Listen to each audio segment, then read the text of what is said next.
Eh bien, c'est avec beaucoup de plaisir que nous vous retrouvons aujourd'hui pour cette nouvelle interview. Et aujourd'hui, c'est Evelyne et Christian que nous allons rencontrer. Merci à vous d'avoir accepté d'être ici. Nous allons commencer du coup cette petite interview avec Evelyne. Alors, Evelyne, peux-tu nous raconter ce que tu as ressenti lors de ta première revue, en quelle année c'était et ce que la revue représentait pour toi à l'époque? Alors j'ai ressenti un immense bonheur et une immense fierté. C'était en 1981 dans Dick Octapince parce que la revue pour moi, j'y ai baigné étant toute petite et c'était un rêve de jouer au théâtre la revue. Donc un rêve qui s'est réalisé. Merci Evelyne. Alors Christian, première question. Comment t'est venue l'envie de faire de la scène et te rappelles-tu de la première fois que tu as foulé une scène? Alors, comment ça m'est venu? Alors, il y a très longtemps, mon Dieu, hélas. Hélas, je dois avoir 17, 18 ans peut-être. On avait créé à l'époque à la Capelle une revue avec des copains. Des potes, on se promenait comme ça, on dit tiens, ça serait bien qu'on crée une revue. Alors, on n'a pas rien inventé de spécial, c'était pas une création pure, puisque c'était forcément venu de l'idée de la revue de Boulogne qu'on avait été voir. Moi, j'y été tardivement voir la revue de Boulogne, parce qu'on n'avait pas des gros moyens. C'était quand même un coût, c'était pour les parents un investissement. Et c'était un copain qui m'avait emmené là-bas. J'avais trouvé ça vraiment, à l'époque, danse, le théâtre, ça c'était fabuleux, ouais, merveilleux. Et avec le copain, on s'était dit, ben, on va créer ça nous-mêmes. Et on a créé la revue de la Capelle. Donc j'avais 18 ans. Et finalement, sur le fond, sur une idée de copain, euh, monter sur la scène, ça a presque été comme une évidence. Alors, donc on s'est retrouvés là. On ne s'attendait pas ni à avoir de succès ni rien. On était plutôt enthousiastes d'être des petits gamins. Voilà. Et le succès est venu assez rapidement. On faisait gratuit, on faisait une quête à l'époque pour demander des sous-chapiteaux. D'accord. Et donc voilà comment moi j'ai démarré. Et après, je peux presque dire que je l'ai plus quitté beaucoup. C'était un véritable. Et alors, évidemment, c'est jamais neutre quand on monte sur une scène. Je pense que c'est un bel apprentissage pour des jeunes et des gosses. C'est une belle prise de confiance en soi, une belle reconnaissance du public et directe, ce que je regrette qu'on ne trouve pas nécessairement dans la vie professionnelle. Si on pouvait avoir une reconnaissance aussi forte que ce que le public nous envoie, à condition de ne pas donner n'importe quoi. Tout à fait. D'accord, merci. Evelyne, tu es la fille de Jgus. Peux-tu nous dire un conseil, une phrase, un fait venant de ton papa que tu gardes encore en tête aujourd'hui, peut-être même avant de monter sur scène? Oui, alors c'est la manière de parler, d'articuler. Il me disait toujours, il faut être clair, il faut parler en avant, il faut jeter ta réplique. Ne jamais parler en bas, ne jamais baisser la tête. Et ça, systématiquement, je l'applique, encore et toujours. D'accord. Mais même dans la vie de tous les jours, on l'entend. Oui, j'ai déjà un timbre de voix, mais c'est vrai, ouais, ouais, ouais. Eh ben merci bien. Christian, Oui. peux-tu nous raconter comment s'est passée ton entrée à la revue de Boulogne et imagines-tu un jour en faire partie? Alors, m'imaginer en faire partie, non. Ça faisait partie d'un rêve qui, pour moi, n'était pas atteignable. On avait quand même une image plus forte que de l'époque des comédiens, etc. Quand on voyait Jarret, quand on voyait tous ces gens-là, c'est que les grands comédiens, etc. Donc, on n'imaginait pas, je ne pensais pas pouvoir être un jour dans ce domaine-là. Et puis, c'est justement Robert qui est avec Dominique, qui était venu me voir. Alors, j'ai un point commun avec Robert, c'est que, comme lui, je suis né à Def. Donc on est tous les deux de def. Mais c'est voilà, c'est tout le reste, Robert et Robert. Hein, et donc inimitable, et un personnage d'une gentillesse remarquable, d'un respect remarquable. Et c'est lui qui est venu me demander si je voulais intégrer la revue de Boulogne. Alors il avait entendu parler de moi, entre autres aussi par Pascal Chivet, parce qu'ils étaient amis, et puis par la revue de la Capelle, etc. Donc voilà, donc c'est comme ça que je suis rentré. Et moi, je tiendrais à souligner qu'il a voulu avoir Christian parce que, ah, c'est pas Gus Christian, mais c'est un patois rural. Voilà, et dans la revue, il y a beaucoup de patois, mais les Boulonnais, les Boulonnaises, et le patois de mon père était différent, plus, on va dire, oui, de la campagne. Et Christian avait ça. Et puis un peu la même silhouette, etc. Donc il se retrouvait en Christian et Ouais. voilà. Et comme moi, c'est vrai que j'aime jouer avec Christian parce que je retrouve un peu la présence de mon père. Mais tu me D'accord. flattes, ma chère. Non, c'est la Flatte. vérité. Tu aurais dû le dire avant, d'ailleurs. Je vais peut-être vous laisser tous les deux et puis je reviendrai ici une petite demi-heure. Non, non, mais ça me fait plaisir de l'entendre, en tous les cas, vraiment, Ah oui, c'est sincèrement. vrai. Sincèrement. Il le disait toujours. Evelyne, tu as de nombreuses revues à ton actif. As-tu vu une évolution entre tes premières revues et celles d'aujourd'hui et quelle est ou sont-elles? Oui, il y a eu beaucoup d'évolutions. Alors déjà, je trouve que les comédiens sont meilleurs que lorsqu'on a commencé. Parce qu'on était vraiment des débutants et quand je réécoute les cassettes, parce que c'était des cassettes à l'époque, c'était peut-être pas toujours très juste. Et je trouve que maintenant, c'est un niveau supérieur.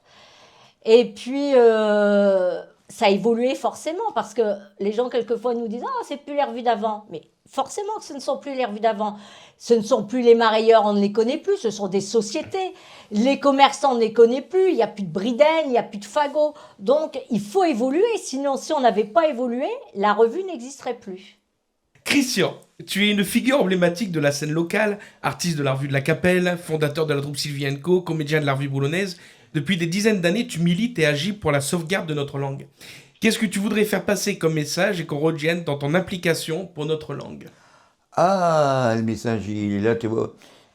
On est la preuve vivante d'une évolution qu'on a encore à voir. On est en train de faire, finalement, sur le fond, une interview sur la revue boulonnaise et Evelyne comme moi, on parle un français remarquable. Donc, Oui. alors que sur le fond, on devrait tout le contraire, être nous-mêmes, naturels, et parler nos patois de nous autres. C'est ça, sur le fond. On gagnera, si tu veux, dans la vulgarisation, ou le retrouver, notre patois d'antan, si à un moment ou à un autre, on n'est pas dans l'effort de parler que le bon français. Il faut qu'il nous revienne le plus naturellement possible. On est dans ce qui est fait là aujourd'hui depuis un petit moment, plus particulièrement là tout récemment, t'en es un grand acteur en donnant des cours, Sylvie avec ses livres, etc. C'est une bonne voie. Voilà, mais ce n'est qu'un début sur le fond. C'est qu'un début. Et moi je crois qu'on gagnera de nous-mêmes lorsqu'on y va pour justement le rendre à la fois naturel, mais aussi comme pouvant être parlé tout à fait sans être comme l'image qu'on a eue très longtemps du patois vulgaire. Et quand on parle, je suis pas obligé de te parler de manière vulgairement si j'ai envie de te parler patois. Et je parle comme ça, je dis rien de vulgaire. Ouais. Justement, Christian, là, on parle très bien, mais on parle comme ça dans la vie. Moi, je parle comme ça, mais j'ai toujours un mot de patois qui est glissé. Et des collègues, des amis le savent. Il y a toujours, si j'arrive, que j'ai monté la côte et que je suis fatiguée, j'arrive et je fais... Je suis ma fleille. Mais voilà, c'est tout. Et après, je reprends. Mais j'ai toujours un mot comme ça qui se glisse dans un beau parler.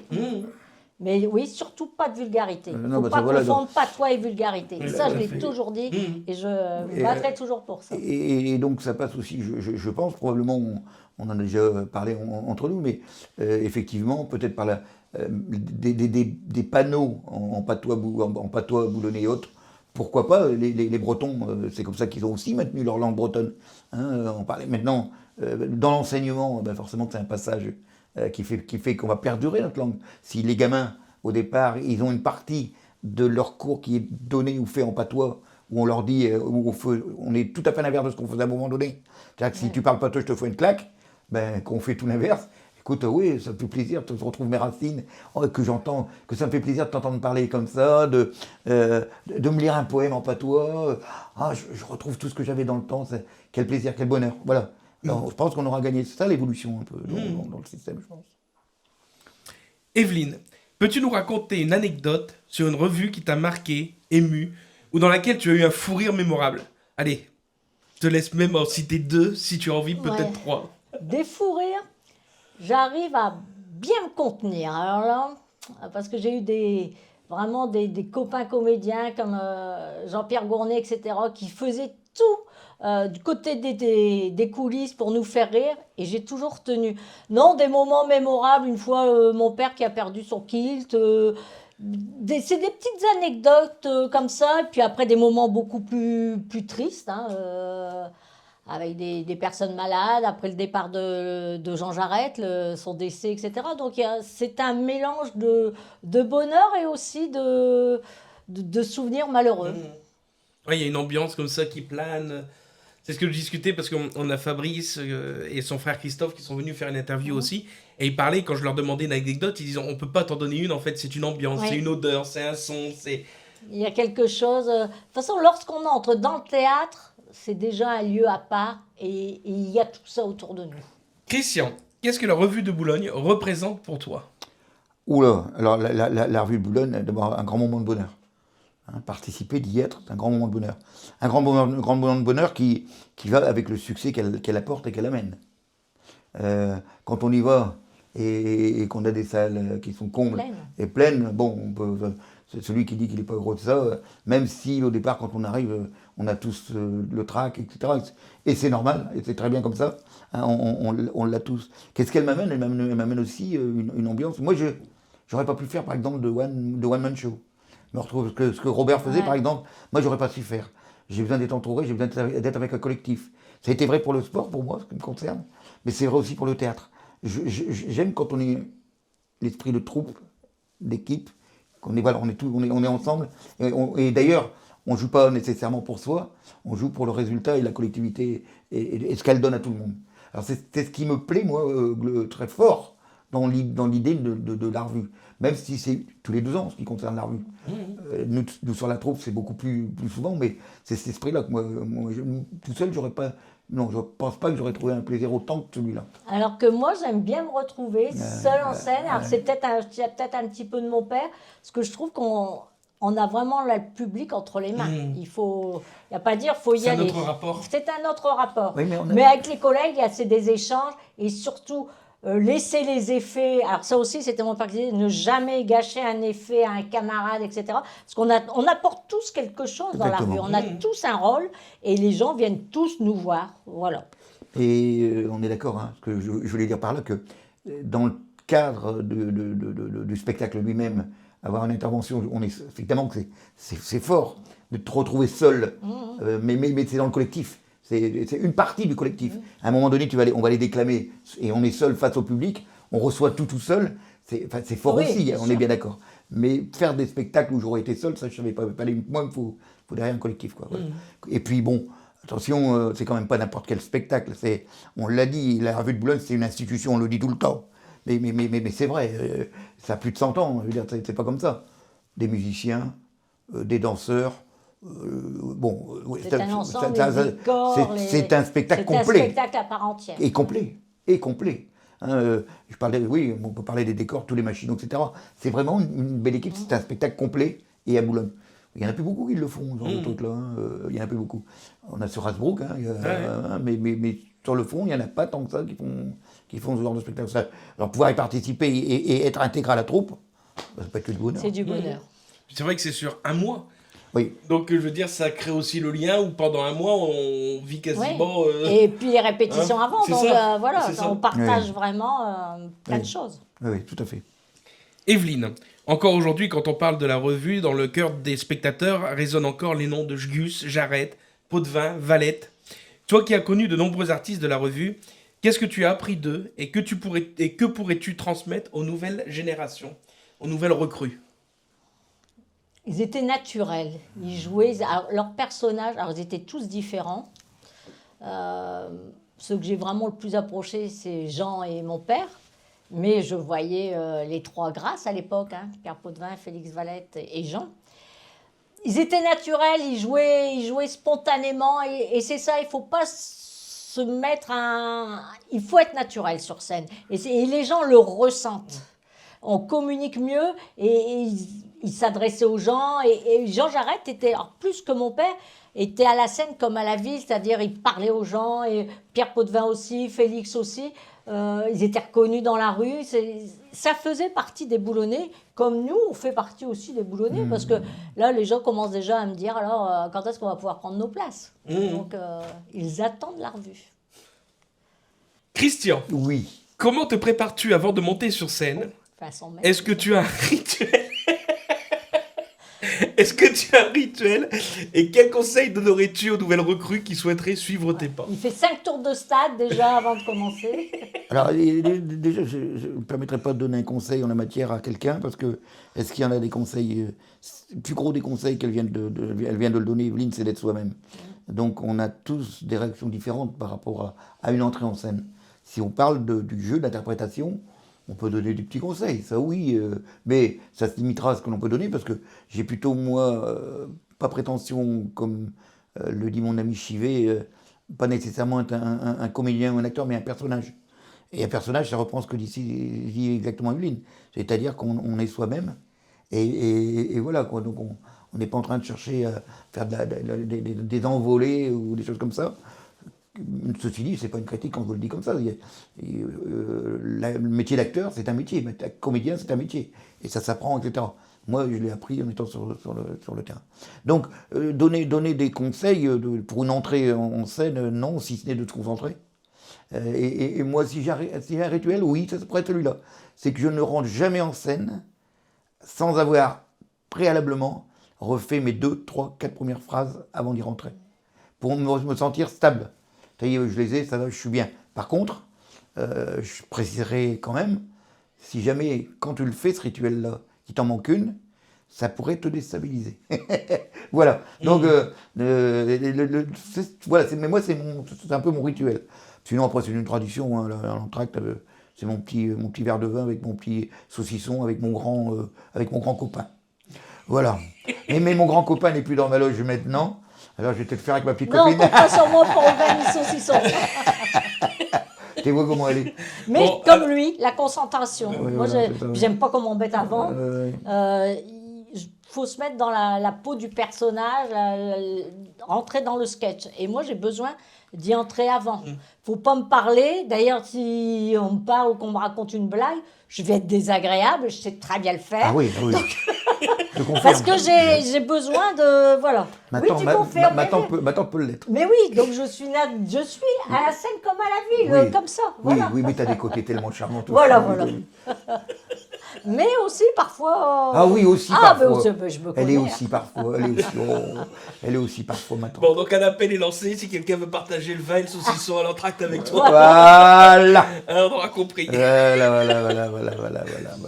Evelyne, quand tu étais enfant et que tu accompagnais ton père au théâtre, t'imaginais-tu un jour sur scène et comment en es-tu arrivé à fouler les planches du théâtre? Oui, j'y ai toujours pensé parce que j'adorais la revue et avec mes copines à l'école, on en parlait, on faisait un semblant de ballet, de chansons, etc. Et comment j'y suis entrée j'ai donné la réplique à mon père lors de gala en français. Comme ça permettait un petit peu de le changer des monologues. Après, il a écrit la pièce Les pieds dans le plat, où j'ai joué. Je faisais le rôle d'une bonne un peu écervelée, toujours en français. Il y a eu le Zigomar, où là, j'étais une touriste anglaise, donc je parlais en français avec un accent anglais. Et justement, on en vient à la revue. Une fois, on partait en voiture pour faire ce qu'on disait les galas à l'époque. Et mon père me dit, bon, tu sais que je suis en train d'écrire la revue, mais c'est dommage, je ne vais pas pouvoir te prendre, tu ne sais pas parler patois. Et là, je lui ai dit, donc avec force, si je parle patois. Donc peut-être même comme ça, et il a haussé les épaules et on n'en a plus parlé. Puis on a eu de nouveau un spectacle, peut-être 15 jours, 3 semaines après. Il m'a tendu un texte, et ça je m'en souviendrai toujours, il conduisait, et j'ai lu le texte, et je l'ai lu en patois. Il s'est retourné vers moi, il m'a dit, bah oui c'est vrai, tu parles patois. Et c'est comme ça que je suis entrée dans la revue, sinon il avait en tête que je ne parlais pas patois, et s'il ne m'avait pas posé la question, il m'aurait dit, quand même dommage, hein, tu aurais pu faire la revue, mais voilà. Ouais. Pour C'est lui, je ne super, parlais ça. pas le patois parce qu'on ne parlait pas chez nous. D'accord. Et je ne sais même pas comment j'ai appris à parler patois ou comment, enfin voilà. À force de Mais l'entendre. vraiment, je le verrais toujours me Ah ouais. tendre ce sketch, ce rôle. Et puis je l'ai lu en patois et il conduisait, il me fait voilà, ben c'est bon, ben oui, tu parles patois. Et c'est comme ça qu'il a après écrit des sketchs pour moi. D'accord. C'est formidable. Ouais. Alors là, on va arriver à un questionnaire que vous n'avez pas eu. Donc, vous n'avez pas eu les réponses, les questions. C'est ce que j'appelle un petit peu le questionnaire de pro, j'aime bien. C'est en fait une question-réponse instantanée. Ça nous piégeait. Non, je le fais toujours avec bienveillance, sans trop lancer de piège. Le but, c'est d'avoir des réponses vraiment sur le vif, sans trop de réflexion. Il y en a 6 par personne, et je vous les pose les 6 par personne d'un seul coup, et on change ensuite. Voilà. On va commencer par toi, Christian. Pas de problème. Voilà. Alors, Christian, quel artiste t'a le plus inspiré? Bourvil. Qu'est-ce qui te met immédiatement de bonne humeur? Le sourire et le sourire. Quel mot de la langue française trouves-tu le plus ridicule? Oh. Et... ouh. Un mot de la langue française que je trouve ridicule. Non. As-tu un adage, une phrase toute faite que tu dis souvent? J'allais vous dire, tu iras te laver les gants. Va vivre ailleurs si j'y suis. D'accord. Quel est le dernier film que tu as vu au cinéma? Ah, le dernier, c'était, mon Dieu, non pas De Gaulle, je te revoir après, parce que De Gaulle, ça fait déjà un petit moment. C'est lequel que j'ai été voir avec le... Oh, C'est pas Fanfare? j'ai pas vu Fanfare. Ah. Non, il est beau, il était magnifique, mais j'ai mal vu, il faut que j'aille le voir. Non, j'ai pas vu, je te dire, non, c'est pas De Gaulle, j'ai été en voir un après. C'était un avec Vincent Lindon, je crois. C'est quoi le dernier de Vincent Lindon? Pas celui qui vient de sortir, là. Ah, donc c'est pas le dernier. Non, c'est l'avant-dernier. C'est l'avant-dernier de Vincent Lindon. Je vais pas souvent, moi, je vais au cinéma, hein, mais pas si souvent que ça, finalement, sur le fond. Je sais plus le dernier que j'étais voir. Blanche-Neige et cette nappe. Non. On regardera sur... je regarderai ce que c'est que l'avant-dernier film de Vincent Lindon. Ouais. Dans la peau de quel artiste souhaiterais-tu te mettre l'espace d'un instant? Dans la peau de quel artiste? Ah, je te disais Bourvil, je reprendrais bien Bourvil. Ouais, c'est un artiste complet. Il a tout fait et surtout, il a su travailler, il savait travailler dans à la fois le rire et l'émotion, quoi. Mais oui, il représente pour moi un artiste complet. Alors, il y en a d'autres. Hein.